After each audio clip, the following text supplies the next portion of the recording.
မြန်မာနိုင်ငံရဲ့အလားဆုံးရေတံခွန်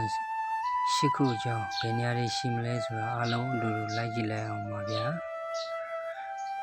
ပထမဆုံးကတော့ပြင်ဦးလွင်ဘွဲကောက်ရေတံခွန်ဖြစ်ပါတယ်ဒုတိယကတော့ကရင်ပြည်နယ်ကျုံတိုးရေတံခွန်မှာ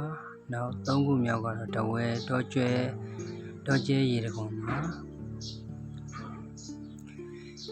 နောက်၄ခုမြောက်ကတော့ရှမ်းပြည်တောင်ပိုင်းကနန်းကျရေတံခွန်ဖြစ်ပါတယ်၅ခုမြောက်ကတော့မန္တလေးရှစ်ထက်ရေတံခွန်ကြီးဖြစ်ပါတယ်ဗျာ6ခုမြောက်ကတော့မန္တလေးမီးလောင်ရေတံခွန်ဖြစ်ပါတယ်9ခုမြောက်ကတော့မွန်ပြည်နယ်ဖလောက်ရင်းရေတံခွန်မှာ10ခုမြောက်ကတော့မွန်ပြည်နယ်မလီဝမ်ရေတံခွန်ဖြစ်ပါတယ်ဗျာဒါတွေကတော့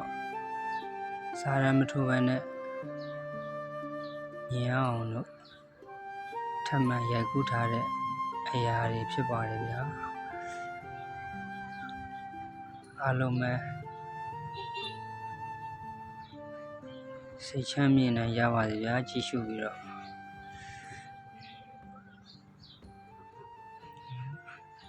အားလုံး